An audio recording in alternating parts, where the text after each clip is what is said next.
Hello students, this is Mrs. Aman Gupta from Government JP Verma College and I am delivering a lecture for BBA 5th semester, Unit 3rd, Subject Marketing Research और topic है Attitude Measurement.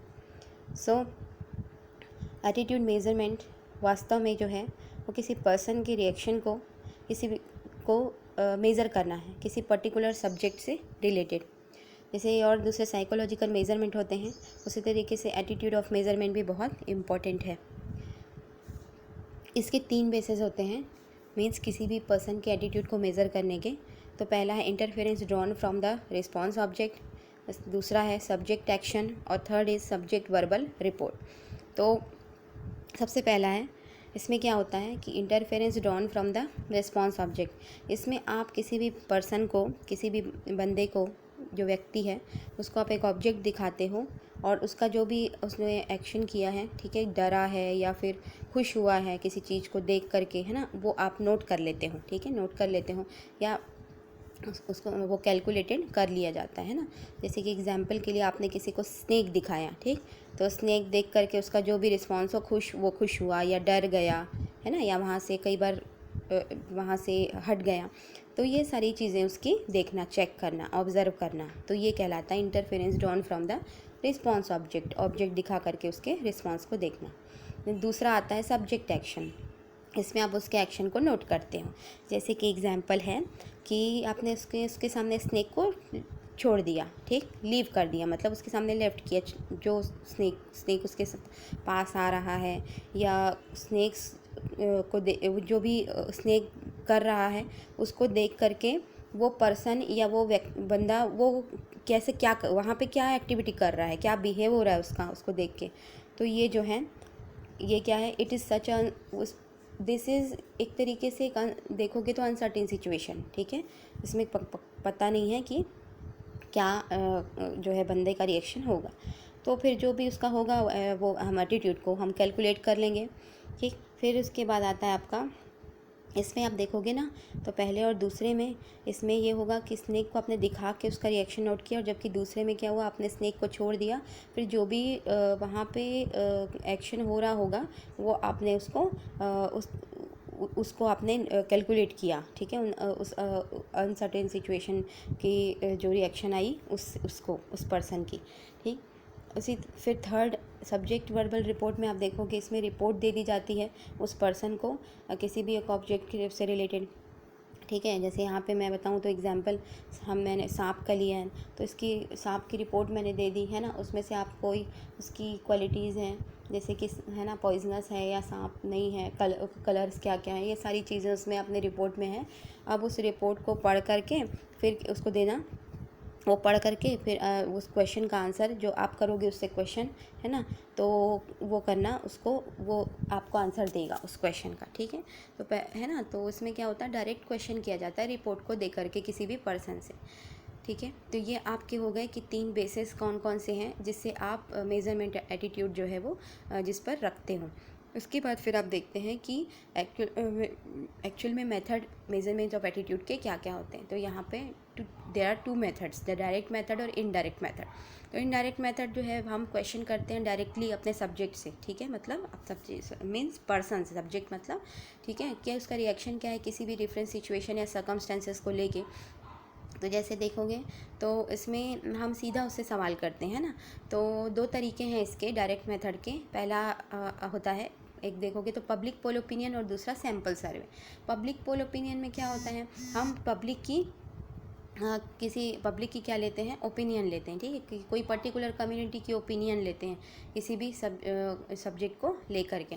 ठीक है, तो in this way हम क्या करते हैं, सीधा डायरेक्टली हम मतलब सीधा कनेक्ट हो जाते हैं अपने पब्लिक से और पूरे एक मतलब जितनी भी पब्लिक है तो एक एक पब्लिक से हम इसमें ओपिनियन लेते हैं. ठीक है ना, जैसे कि कोई कहीं की सिटी है उसकी मान लो 20,000 पॉपुलेशन है तो इस 20,000 पॉपुलेशन मतलब सभी से हम क्या लेंगे, उसमें से व्यूज़ लेंगे. ठीक है, अब जैसे एग्जांपल देखो, जैसे कि कोई कंपनी है तो कंपनी में हमको मान लो यदि तुम लोग कोई डायरेक्टर अपॉइंट करना चाहते हैं तो उसमें एक वोटिंग पोल कंडक्ट कराया जाएगा. ठीक, तो फिर जो भी वोटिंग पोल होगा, है ना, तो जो मेंबर्स होंगे ना जो कंपनी के, तो वो उसके थ्रू, वोटिंग के थ्रू हम ये we can make a conclusion कि ये पर्सन जो है ये हाईएस्ट वोटिंग है, इसकी तरफ वोटिंग ज़्यादा आई है, तो ये क्या बन जाएगा, हमारा डायरेक्टर बन जाएगा।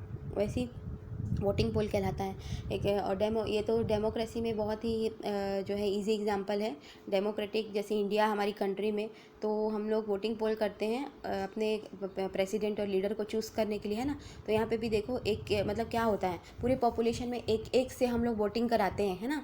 तो सारी पॉपुलेशन में इंडिविजुअल या एलिमेंट का यहाँ पे ओपिनियन लिया जाता है, फिर कंक्लूड किया जाता है, ठीक है। तो this is public poll opinion. The second is survey.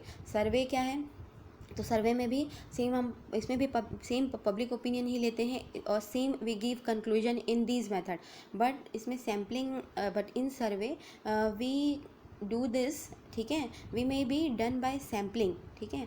We do this by sampling means हम पूरे पॉपुलेशन के में से पूरे पॉपुलेशन की कुछ सैम्पलिंग लेकर के इसको करते हैं, ठीक है।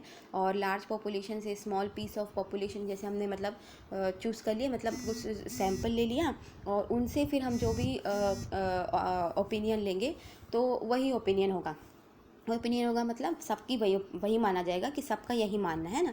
अब जैसे कि लिए देखो एग्जांपल, जैसे कि हम कोई जैसे we are doing a survey for quality of any product, ठीक है। So we take opinion from few और 30% customer in whole population and give conclusions, ठीक है।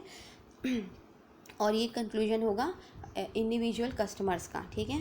ऐसा है या नहीं, बट ऐसा मान के चला जाता है, ठीक है। कोई है ना कि ये प्रोडक्ट जो है अच्छा है या बुरा है, तो हम ये व्यू कस्टमर का मान लेंगे।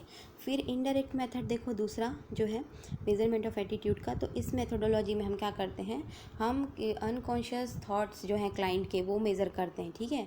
तो ये इस मेथड में हम क्या करते हैं, इसमें इनडायरेक्ट मीन्स यूज़ किए जाते हैं। तो देखो इसमें जो वेज हैं 5 तरीके से आप कर सकते हो। कॉन्स्टेंसी टेक्निक, ड्रीम एनालिसिस, एक ब्लॉटिंग टेक्निक होता है, TAT पिक्चर टेक्निक है, और अकॉम्प्लिशमेंट ऑफ इनकम्प्लीट सेंटेंस, ठीक है। तो कॉन्स्टेंसी टेक्निक जो है, इसमें क्या करते हैं हम जैसे कभी खेला भी होगा आपने, जैसे कुछ एक वर्ड दे देना किसी को, है ना, और फिर उससे मतलब अगला वर्ड कहने के लिए बोलना, है ना, कि तुम अब बोलो। तो यही है ये टेक्निक कि इसे एक वर्ड दे दिया क्लाइंट को और फिर उसके बाद उससे अगला शब्द अगला वर्ड कहने के लिए बोलना, ठीक है। और उसके बाद इसी तरीके से then we observe the psychology, है ना। जैसे मैंने सपोज़ बता ही देती हूँ एग्जांपल, जैसे कि कह दिया हमने किसी को वाटर या पानी, तो उसके बदले में क्या शब्द बोल रहा है, उसके बाद उसका रिस्पांस को नोट कर लेना, ठीक।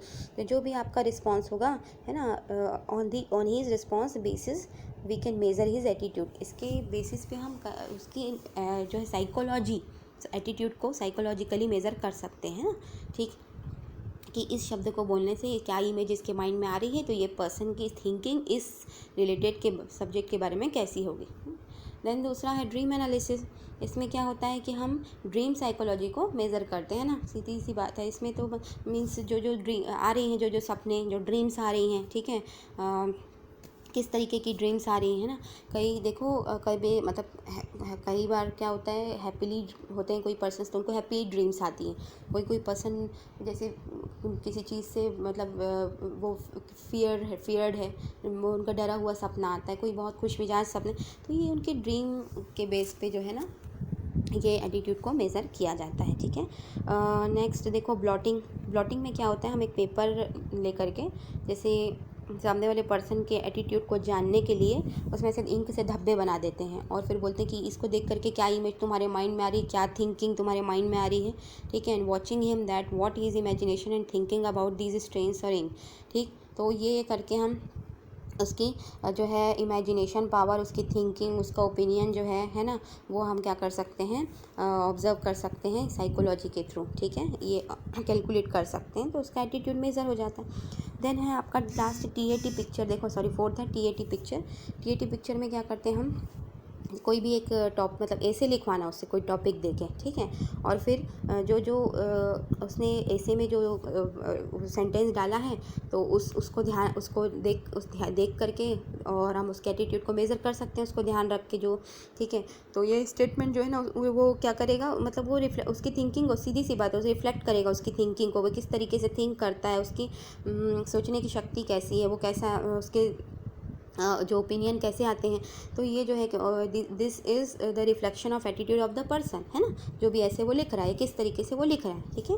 उसके बाद फिर नेक्स्ट है आपका, देखो फिफ्थ है कि अब अकॉम्प्लिशमेंट ऑफ इनकम्प्लीट सेंटेंस। इसमें क्या करना, उसको एक सेंटेंस दे देना, ठीक है, जानने के लिए उसके एटीट्यूड को। जैसे कि मैंने दे दिया कि आई डैश दिस पर्सन, ठीक है, सो इसको क्या करना है, उसको भरना है ना। अब वो भर रहा है कि I like this person if he feel, है ना, इफ़ ही फील कि आई लाइक दिस पर्सन, सो इसका मतलब कि जिसको भी हम यदि किसी पर्सन को चूज़ करने के लिए उसको दिए हैं ऑप्शन, तो इसका मतलब वो उसके बारे में उसको चूज़ करना चाहता है। अब उसके बाद पॉजिटिव एटीट्यूड है, वही यदि लिख देता है I don't like this person, तो नेगेटिव एटीट्यूड है। तो ये एटीट्यूड मेज़र कर सकते हैं, ठीक है।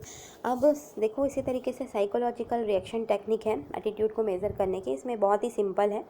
जैसे इसमें किसी पर्सन के आप रिएक्शन एटीट्यूड को मेज़र कर सकते हैं। जैसे कि मैं पहले स्नेक का एग्जांपल ली थी, तो उसमें भी उसके रिएक्शन को किसी क्लाइंट की, है ना, मेज़र करना डिफरेंट वेज से। तो दिखा के, जैसे सांप को, है ना, उसकी आइज़ के मूवमेंट, मतलब उसकी मूवमेंट ऑफ आई, उसके हार्ट बीट और पल्स रेट, ये सारा कुछ नोट डाउन करना, ठीक है। उसकी बॉडी लैंग्वेज किस तरह की है, ओवरऑल कैसे रिएक्ट कर रहा है, तो ओवरऑल ही देखो तो यही साइकोलॉजिकल रिएक्शन टेक्निक कहलाती, ठीक है। सो in this way we can measure the attitude of some person or some client, okay. So here in this way I am doing ends my lecture. So thank you so much.